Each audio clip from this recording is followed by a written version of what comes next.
Welcome to the IVF Journey with Dr. Michael Chapman, the podcast for couples who struggle with infertility and want to fulfill their dreams of becoming parents. In this podcast, you'll learn actionable strategies to deal with infertility from Dr. Michael Chapman, or Prof as he's affectionately known. Prof is the co-founder of IVF Australia and is a leading Australian infertility specialist who has helped over 3,000 couples realise their dreams of becoming parents. To access previous episodes packed with ideas, solutions and tips that actually work, head over to Dr. Chapman's IVF podcast on iTunes. You can also ask questions by contacting Dr. Chapman's rooms on 1-800-111-483 or by emailing him michael.chapman@ivf.com.au. That first cry of a baby born after the long journey of IVF remains one of the most beautiful experiences in the world. As an obstetrician and an IVF specialist, I've had the privilege of experiencing this over many thousands of times in my long career, but I still remain moved by each baby's first cry. It signifies the end of a long journey and the beginning of a new life. This is Professor Michael Chapman, co-founder of IVF Australia and host of the IVF Journey podcast. Thanks for tuning in. To access all the previous episodes, head over to my website, www.theivfjourney.com, and select IVF Journey Podcast from the navigation menu. You'll also be able to find the various services that we provide at IVF Australia. Many of you who are listening to this will not yet have taken the step of seeing a fertility specialist and are perhaps wondering what it involves. I suppose the first step is to admit that you need to see a fertility specialist. And for some, that's quite difficult, particularly the male. That you've been trying and you haven't succeeded. There's a degree of frustration, which is usually felt more by the female than the male partner. And eventually a point is reached where a couple decide to see a fertility specialist and to see one ASAP because now is the time. It all becomes very here and now. You'll do your research into which fertility specialist to go and see. That can be a variety of approaches. The commonest one is obviously going to your GP, who probably has their favourite fertility specialist, who they've had pregnancies with, who patients come back and say this is a nice person, that the service that the clinic provides is excellent, and this is the place to go. Increasingly, people are going to the internet and looking up fertility specialists and seeing, in fact, what they find is all the marketing blurb from the various fertility clinics as to why they might be the best one for you. Interestingly, the commonest reason for going to a fertility clinic is the location. People generally are going to fertility specialists who are local to them. And provided there's not much negativity and that they've had friends and that who recommended a clinic, because that's the other major source of referral. And if you've got friends, you tend to be friends locally, and those people will refer you locally. One word of caution that I would make is that not all people who call themselves fertility specialists actually are expert in all aspects of fertility. The general gynecologist who does a few IVF cycles calls themselves a fertility specialist, but in fact they've had no formal training and certainly no training in male problems, because they were trained as gynecologists and women's problems, and they don't usually know very much about genetics, because in training to be a general obstetrician and gynecologist, a superficial knowledge is all that's required. So do a bit of research and find out whether the person you're going to see is actually a highly qualified fertility specialist. The Royal Australian New Zealand College of Obstetrics and Gynecologists has a specific training program for fertility specialists called CREI, Certification in Reproductive Endocrinology and Infertility. There are about 70 around Australia, and as a first stop, particularly if they're local, they are the people to see. They'll give you the most expert advice. So you've chosen your clinic, you've chosen your specialist, you've got your referral from your general practitioner that you need to get your Medicare rebates, because that's the way the system in Australia works, and you're fronting up for the first visit. Generally, that'll be quite a long visit because the doctor will be taking a history from both you and your partner. It will require background information about all your medical conditions, all your past history, whether you've been pregnant before, whether you've had any operations that might interfere with fertility, like acute appendicitis. On the male side, maybe procedures done as a child in relation to cysts on the testes or undescended testes. So a long and complex history, including about medications that you might have taken or other drugs that recreational drugs that you may have indulged in, smoking, alcohol, etc. So it is a comprehensive discussion that you're going to end up having. It would be good to go armed beforehand with your medical history, your menstrual history. In other words, when did you start having periods, how frequent they've been, any pain with them. So all of that sort of history is extremely useful for the fertility specialist to try and work out why you guys haven't been able to conceive. Once you've had that conversation, generally the doctor will undertake investigations. If there are clinical history that indicates that examination may be useful, like you've had an ultrasound recently that shows fibroids, or on the male side he's had a semen analysis and it's showing poor quality, then the fertility specialist will probably undertake an examination. But in most cases I certainly don't examine either patient in any great detail, because the various investigations we're going to do to sort out the problem cover those issues.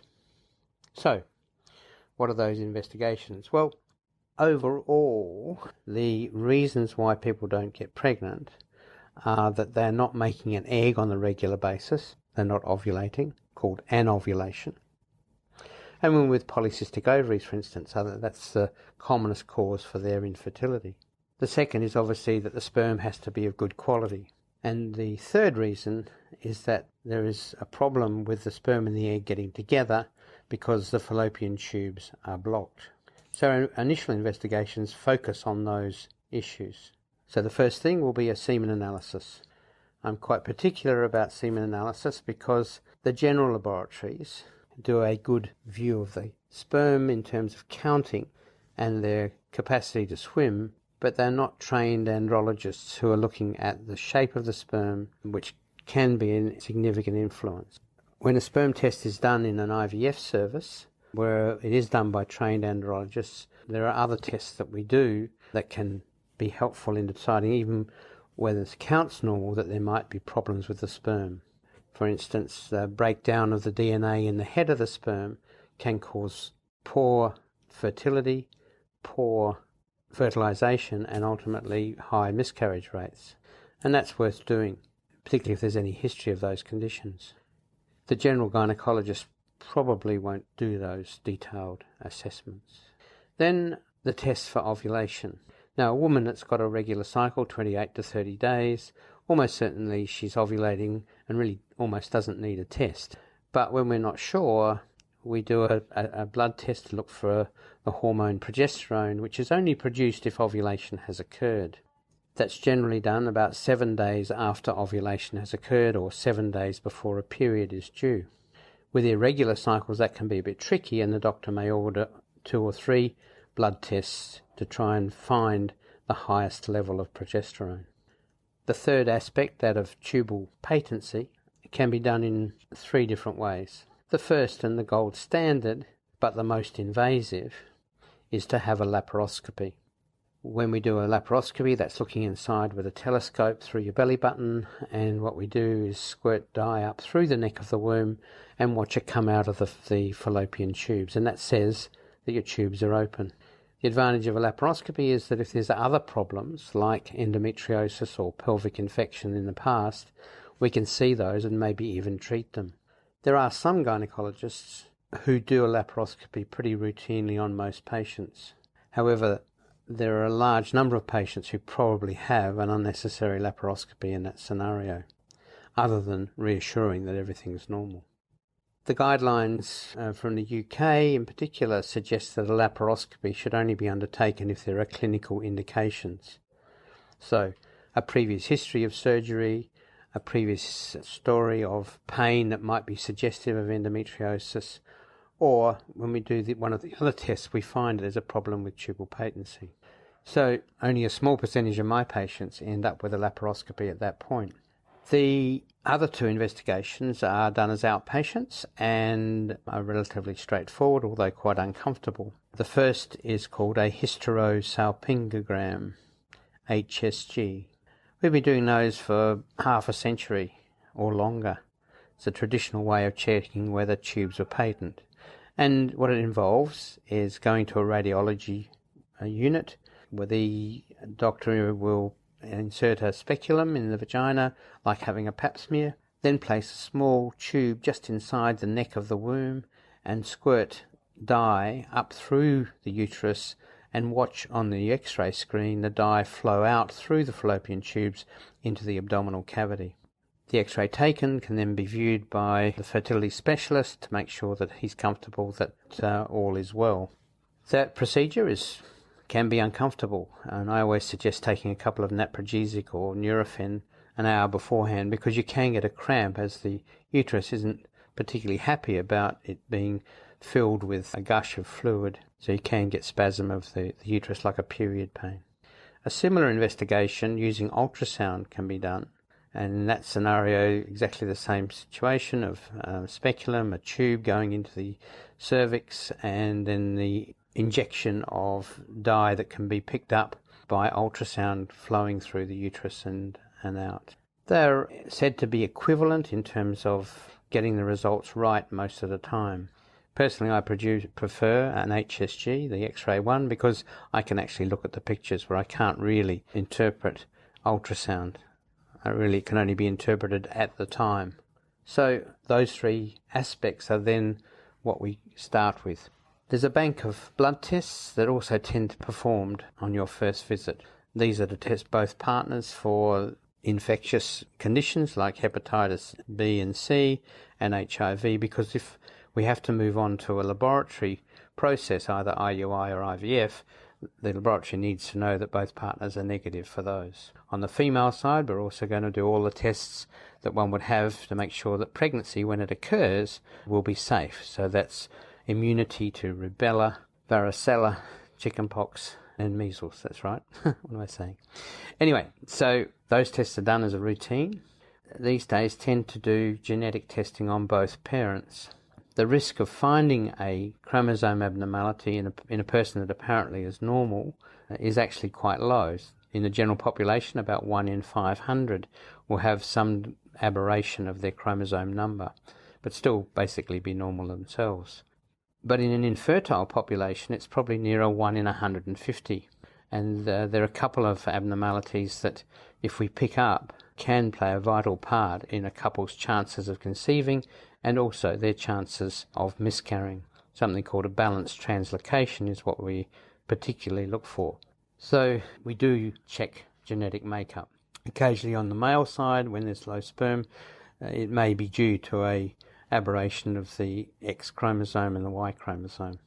The other investigation that we're increasingly suggesting for infertile couples, primarily for the good outcome from the baby, is prenatal testing of specific gene mutations that can lead to abnormalities in children. So the three commonest of those is cystic fibrosis, thalassemia, and something called SMA, spinal muscular atrophy, which will kill a child by the age of 5 or 6.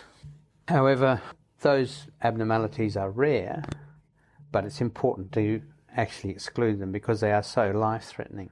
That's done by looking for the genetic mutations that cause them in each of the parents. If we find those, and by those long odds of 1 in 600 for CF and 1 in 10,000 for SMA, that both parents are carriers of the gene mutation, we can still have a pregnancy, but what we'll be doing is genetically testing the embryo before it puts back to make sure that it's not affected by the mutations. So that genetic testing is important, and with modern technology the costs of doing that are decreasing all the time. What will generally happen is that, having sent you off with all of those blood tests, x-ray about your tubes, sperm analysis, that the fertility specialist will generally make an appointment for a month, and during that time all those tests will be undertaken and the results will return to the specialist, and you'll be sitting down on the second consultation to discuss the results and what the implications of those in terms of future treatment. The first visit is quite daunting, but it is a great step forward on the journey for you to have a baby. And don't forget that you can access all the previous episodes by going to our website www.theivfjourney.com and select IVF Journey Podcast from the navigation menu. Thank you for listening to the IVF Journey with Dr. Michael Chapman, the podcast which helps couples negotiate their way through the IVF journey, all the way to parenthood. You can also ask questions by contacting Dr. Chapman's rooms on 1800 111 483 or by emailing him michael.chapman@ivf.com.au.